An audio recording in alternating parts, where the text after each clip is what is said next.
So one thing about overdoers, overachievers, recovering perfectionists is we can spend a lot of our time being here, but wanting to be there, like wanting to be further along than we are, whether that's in our businesses, work projects, our own development, their sense of, yeah, things will be better, things will be okay, I'll be okay when this happens, I'll be happy when.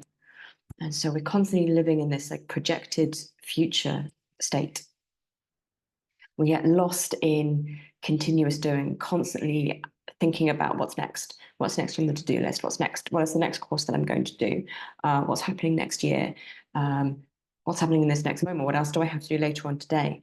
A constant milieu of questions and thoughts and um, yeah, getting lost in what else we need to be doing. How do I get further forward? How do I maintain this sense of momentum and progress and growth? And it seems to me that like it's such a source of dissatisfaction,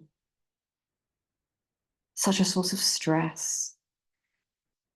Because in that gap between here and there, between now and then, um, is yeah, it gets filled up with all this stress and uncertainty. And for me, it's where all of the kind of, I feel uncentered and lost, and all of the uncertainty kind of like comes back in because so many of those questions don't have an answer to them. And so if I think about and but there's a part of me who wants to say that that seems to be a very common human experience.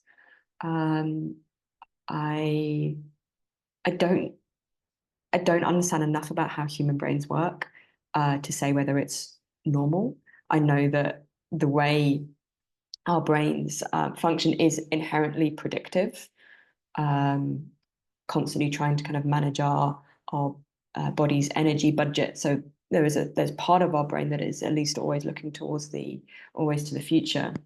But I also wonder how much of this is like socialized by, it's conditioning from capitalism that says we always need to be doing more and um, focused on growth and what's happening in the next quarter. And there's definitely something about our socioeconomic systems that encourages that within us. But it definitely seems to be common. And there's a part of it that's necessary. I sometimes get a little like ugh when people are like it's all about the present moment. Like yes, and I want to think about the future from time to time. I'm wanting to do a master's degree, another master's degree next year. Don't know why I had to say another. I want you to know that I already have one. Something in me wants you to know that I am that there's more to me than what you necessarily see here on social media, I guess. Anyway, and in order to do that, I need to be planning now. I need to be saving enough money. I need to be thinking about applications, and there's a sense of like future planning is an important thing. Being able to reflect on the past and learn from it is an important skill that we have. But I guess there's something about being lost. Yeah, when I am not doing that intentionally, and when I'm allowing ruminating about the past or worrying about the future to distract me from enjoying what is here and now, that's when I think, yeah, this advice to that, the only moment that we have is the present. Um, yeah, so there's definitely a both and. There's some nuance here for me, some both and. How am I holding both the importance of the present moment as well as uh, enjoying my ability to remember, experience fond memories, or to imagine what a different world could look like. Those things are important too.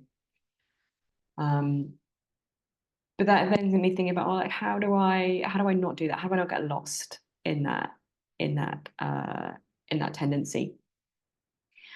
And I think I'm coming to the conclusion that that's it. A couple of things. Let me share two things that I think are helping me. One is gratitude. And again, I've always been a little bit, yeah, I've not always had like the most comfortable relationship with gratitude practices.